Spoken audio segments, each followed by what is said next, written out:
Assalamualaikum warahmatullahi wabarakatuh. Innal hamdalillah nahmaduhu wa nasta'inuhu wa nastaghfiruh wa na'udzu billahi min shururi anfusina wa min sayyiati a'malina. Man yahdihillahu fala mudilla lahu wa man yudlilhu fala hadiya lahu. Asyhadu an la ilaha illallah wahdahu la syarika lahu wa asyhadu anna Muhammadan abduhu wa rasuluh. Allahumma salli ala Muhammad wa ala alihi wa sahabatihi wa man sara ala nahjihi wa ihtada bihadihi wa sanna bi sunnatihi ila yaumil qiyamah. Ya ayyuhalladzina amanu taqullaha haqqa tuqatih wa la tamutunna illa wa antum muslimun. Allahumma 'allimna bima yanfa'una wanfa'na bima 'allamtana wa zidna ilman wa tawfiqan wa alhiqna bis salihin. Allahumma inna nas'aluka imanan kamila wa ilman nafi'a wa rizqan thayyiba wa 'amalan mutaqabbala. Amma ba'd, masyiral muslimin, jamaah salat subuh rahimani wa rahimakumullah. Alhamdulillah, pada kesempatan ini kita kembali melanjutkan majelis ilmu kita pada penjelasan kitab Taysirul Karimir Rahman fi Tafsir Kalamul Mannan. Dan alhamdulillah, pada pertemuan yang sebelumnya kita telah menjelaskan firman Allah Subhanahu wa taala, ayat yang kelima dari suratul Mumtahanah, di mana pada ayat tersebut Allah Subhanahu wa taala mengajarkan kepada kita salah satu doa yang tentunya ini merupakan doa yang kita diperintahkan untuk membacanya, yaitu Rabbana la taj'alna fitnatan lil ladzina kafaru. Kita meminta kepada Allah Subhanahu wa taala agar kita dijauhkan, agar kita kaum muslimin dijauhkan dari musibah-musibah yang mana jika musibah tersebut menimpa kita kaum muslimin, maka itu bisa jadi menjadi pembenaran bagi orang-orang kufar untuk menilai bahwa kita berada di atas kebatilan dan mereka berada di atas kebenaran. Mereka akan mengatakan sekiranya mereka berada di atas kebenaran, maka Allah Subhanahu wa taala tidak akan menurunkan kepada mereka musibah. Dan di waktu yang sama dengan kita tertimpa musibah dan mereka tidak mendapatkan musibah, itu juga akan membuat mereka merasa bahwa apa yang mereka berada di atasnya itu adalah suatu kebenaran. Jamaah rahimakumullah. Kemudian kita lanjutkan pada ayat yang berikutnya. Allah Subhanahu wa taala berfirman, laqad kana lakum fihim uswatun hasanah liman kana yarjullaha wal yawmal akhir wa may yatawalla fa innallaha huwal azizul hamid. Asallahu an yaj'ala bainakum wa bainal ladzina 'adaitum minhum mawaddah wallahu qadir wallahu ghafurur rahim. Pada ayat ini Allah Subhanahu wa taala mengulang kembali apa yang telah disebutkan pada ayat yang sebelumnya, ketika Allah Subhanahu wa taala menyatakan kepada kita semua tentang Nabiullah Ibrahim alaihi salam dan orang-orang yang beriman bersama mereka. Pada ayat yang sebelumnya Allah Subhanahu wa taala telah menyatakan bahwa sungguh dalam diri Nabi Ibrahim dan orang-orang yang beriman bersama mereka terdapat uswatun hasanah, terdapat tauladan yang terbaik, terutama ketika mereka menyatakan, ketika Nabiullah Ibrahim dan orang-orang yang beriman bersama beliau menyatakan bahwa mereka berlepas diri dari segala bentuk kekufuran dan menyatakan mereka berlepas diri dari seluruh pelaku-pelaku kekufuran. Dan ini adalah salah satu ajaran yang diulang-ulang di dalam Al-Quran.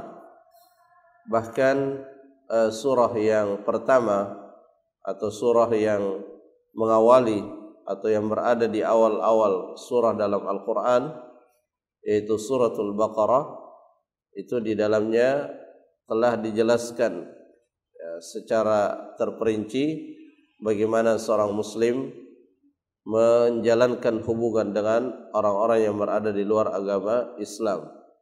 Di dalam surah Al-Baqarah, di awal-awal surah Al-Baqarah, di situ disebutkan tentang orang-orang munafik, kemudian disebutkan tentang orang-orang kufar, kemudian banyak bercerita tentang kalangan ahlul kitab. Yang pada intinya bahwa kita kaum muslimin diperintahkan untuk berlepas diri dari segala bentuk kekufuran dan berlepas diri dari para pelaku-pelakunya. Dan itu teladan yang terbaik yang telah ditunjukkan oleh Nabiullah Ibrahim alaihissalam. Dan Allah Subhanahu wa taala ketika memuji maka tentunya tujuan daripada pujian itu adalah agar kita mengikutinya, agar kita mentaladaninya.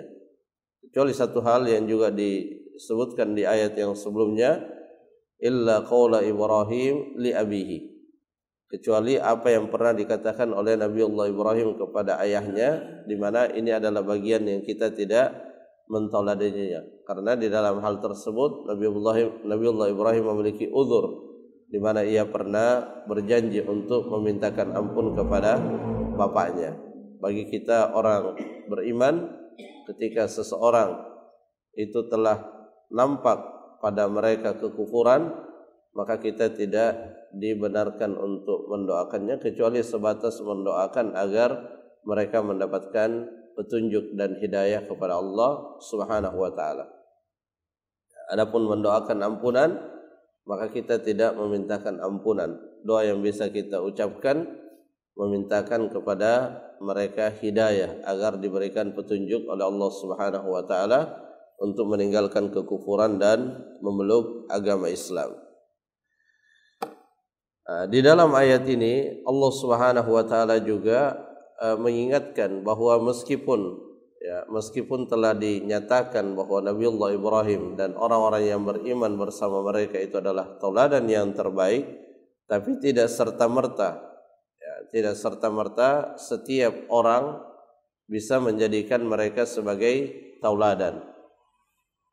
Dan ini adalah suatu kenyataan yang kita lihat pada kehidupan manusia, di mana tidak semua orang yang telah sampai kepadanya suatu kebaikan secara otomatis bisa menerima, apalagi mempraktekkan kebaikan tersebut. Di sini telah disebutkan Nabiullah Ibrahim itu adalah teladan yang terbaik, tapi tidak semua orang memiliki penilaian sebagaimana yang disebutkan di dalam Al-Quran.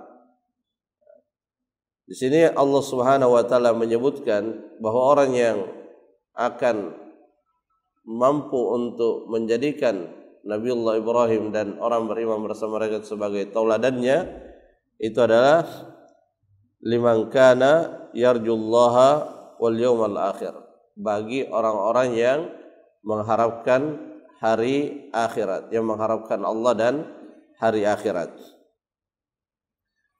Di sini Syekh As-Sa'di rahimahullah menjelaskan, walaysa kullu ahadin tashulu alaihi hadhil uswah. Dan kata beliau, tidaklah setiap orang mudah baginya untuk menjadikan Nabiullah Ibrahim sebagai uswah, menjadikan Nabiullah Ibrahim sebagai tauladan. Wa inna ma tashulu ala man kana yarjullaha wal yawmal akhir. Bahwasanya itu akan menjadi mudah bagi seseorang untuk menjadikan Nabiullah Ibrahim sebagai uswah bagi orang-orang yang mengharapkan Allah bagi orang-orang yang beriman kepada Allah dan beriman kepada hari akhirat. Jadi inilah yang menjadi faktor yang paling menentukan apakah kita mampu menjadikan kebaikan yang ada pada Nabi Ibrahim itu sebagai teladan untuk kita ikuti, maka itu sangat berkaitan erat dengan keimanan kita. Dan ayat yang serupa dengan ini juga disebutkan di surah yang lain berkaitan dengan Nabi kita Nabiullah Muhammad sallallahu alaihi wasallam, laqad kana lakum fi Rasulillahi uswatun hasanah liman kana yarjullaha wal yawmal akhir. Sama ya, sangat mirip ayatnya bahwa pada diri Nabi kita Nabiullah Muhammad sallallahu alaihi wasallam itu terdapat uswatun hasanah. Tetapi kita melihat manusia sangat bervariasi di dalam menjadikan Nabi kita Nabiullah Muhammad SAW sebagai uswatun hasanah. Ya, secara ucapan tentu semua umat Islam mengakui bahwa beliau adalah uswatun hasanah. Tetapi dalam praktek dan aplikasi tidak setiap kaum muslimin bisa menjadikan beliau sebagai uswatun hasanah. Dan itu bisa terlihat di dalam praktek-praktek amalan yang dilakukan oleh kaum muslimin yang berkaitan dengan perkara-perkara agama. Ya, kadang ada yang mengurangi, kadang ada yang menambahkan. Artinya tidak menjadikan Nabi sebagai tauladan. Mereka memberikan tambahan pada apa yang telah ditetapkan oleh Nabi atau mengurangi apa yang telah ditetapkan oleh Nabi Muhammad SAW. Tentu sikap seperti itu tidak menunjukkan bahwa dia menjadikan Nabi sebagai tauladan. Menjadikan Nabi sebagai tauladan itu adalah dengan mengikuti beliau, ya, dengan mengikuti beliau tanpa memberikan penambahan dan tanpa mengurangi. Kemudian Syekh Sa'di rahimahullah melanjutkan, fa innal imana wahtisabal ajri was thawabi yashulu 'alal 'abdi kull asir. Kata beliau bahwa sesungguhnya keimanan yang ada di dalam diri seseorang, wahtisabal ajri was thawab, dan harapan terhadap ganjaran dan balasan dari Allah Subhanahu wa taala, yusahhilu 'alal 'abdi kulla 'asir. Maka itu akan memberikan kemudahan kepada seorang hamba pada hal-hal yang sulit. Jadi ketaatan kepada Allah Subhanahu wa taala itu bukan perkara yang mudah. Allah Subhanahu wa taala telah mengisyaratkan kepada nabinya, inna sanulqi 'alaika qaulan tsaqila. Sesungguhnya kami akan memberikan kepada engkau sesuatu yang perkataan yang berat. Itu Al-Qur'an. Di ayat yang lain dikatakan khudil kitaba biquwwah. Ya, ambillah Al-Qur'an ini dengan kuat. Ya, karena dia sesuatu yang tidak ringan. Kenapa? Karena dia bertentangan dengan hawa nafsu kita dan juga bertentangan dengan apa yang dikehendaki oleh syaitan yang setiap waktu menggoda kita.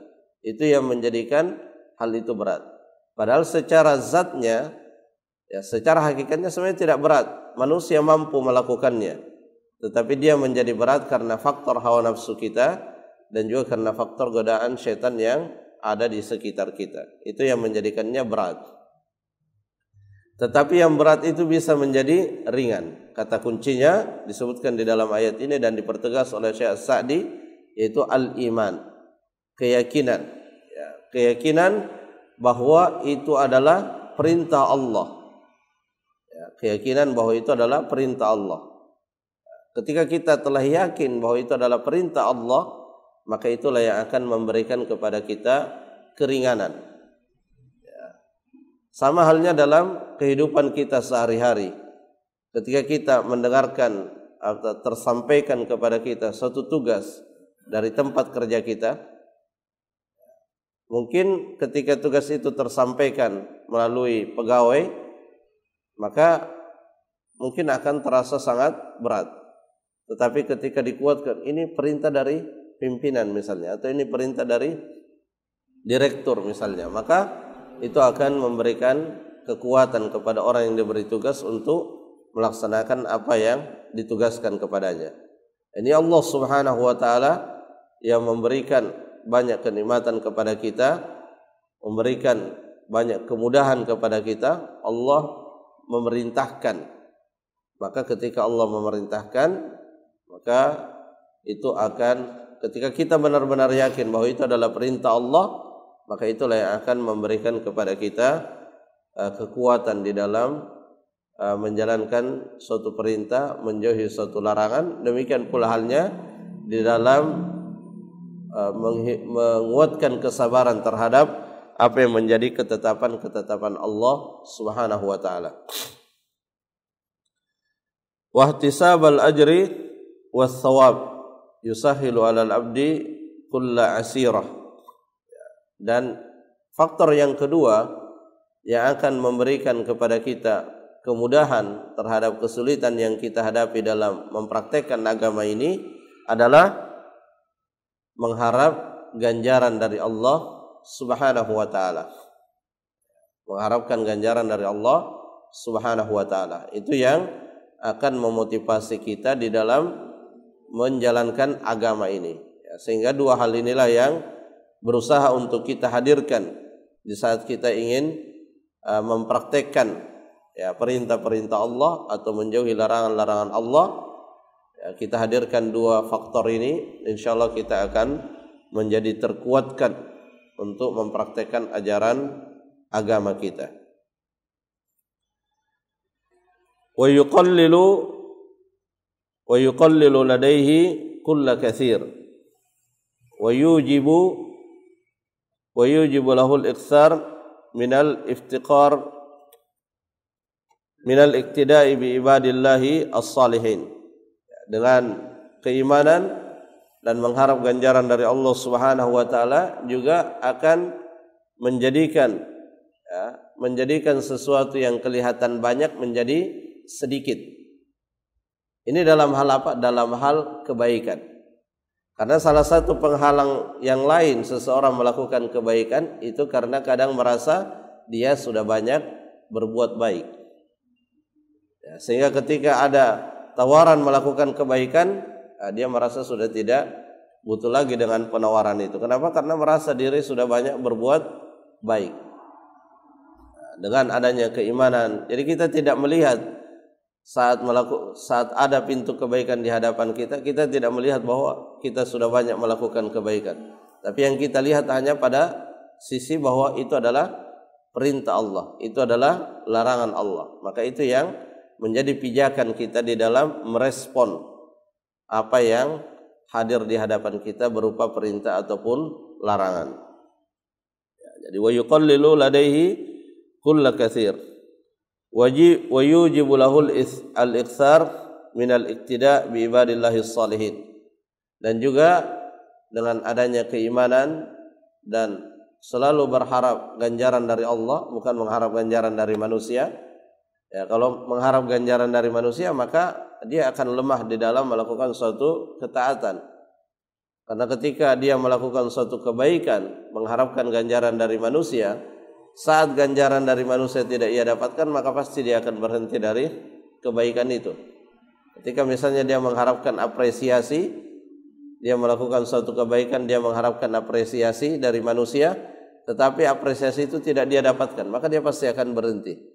Tetapi ketika dia melakukan sesuatu atas dasar keimanan, maka dia tidak terpengaruh oleh situasi dan kondisi di sekitarnya. Yang mempengaruhi dia adalah keimanannya. Ketika keimanannya kuat, maka dia akan bertahan di dalam menjalankan suatu kebaikan. Dan hal ini juga yujibu lahul iktsar minal iktida' bi ibadillahi sholihin wal anbiya wal mursalin. Ini juga akan menjadikan seseorang dengan keimanan yang ada pada diri seseorang itu akan menguatkan diri orang tersebut untuk selalu berqudwah, untuk selalu menjadikan teladan orang-orang saleh dari kalangan para nabi, kalangan para rasul. Fa innahu yara nafsahu muftakiran wa muttarran ila dzalik ghayatul ittirar. Karena seseorang akan merasa, jadi ketika dalam kebaikan kita melihat kepada sosok yang lebih ideal, maka kita akan merasa sangat minim di dalam melakukan kebaikan tersebut. Ya, jadi kalau dalam urusan dunia, Nabi memerintahkan kita melihat kepada orang yang ada di bawah kita. Kita melihat ketika kita berjalan, kita jangan melihat orang yang menggunakan kendaraan. Tetapi kita melihat orang yang mungkin sedang terbaring di rumahnya tidak bisa berjalan, sehingga kita bersyukur atas nikmat yang Allah berikan kepada kita. Tetapi di dalam urusan kebaikan kita tidak melihat kepada orang yang ada di bawah kita. Ya, di saat kita selesai daripada melaksanakan salat, ya, mestinya kita misalnya berzikir, kemudian melaksanakan salat sunnah. Jangan kita melihat ada orang lain yang sama sekali tidak hadir ke masjid, tetapi kita lihat yang lebih ideal daripada kita. Nah, di sini juga salah satu manfaat ketika kita selalu memperhatikan dan mengikuti orang-orang soleh, maka kita akan terpengaruh oleh kesolehannya. Kesolehan orang tersebut akan memberikan dampak yang baik pada diri kita. Kemudian di lanjutan ayat disebutkan wa may yatawalla, dan siapa yang berpaling. Berpaling dari apa? An ta'atillahi wa ta'assi bi rusulillahi.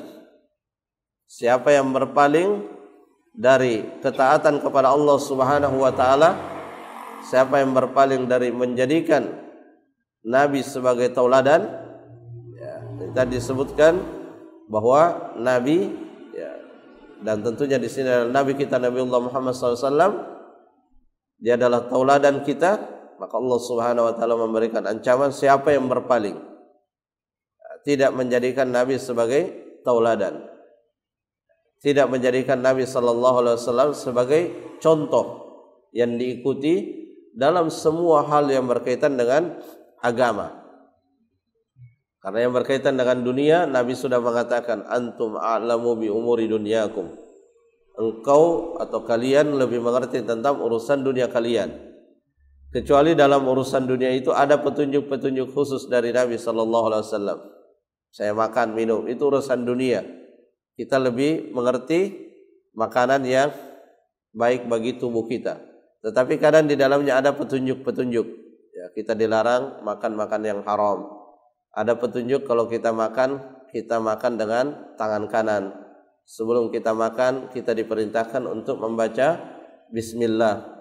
Maka itu adalah petunjuk-petunjuk khusus yang kita diperintahkan untuk mencontohnya.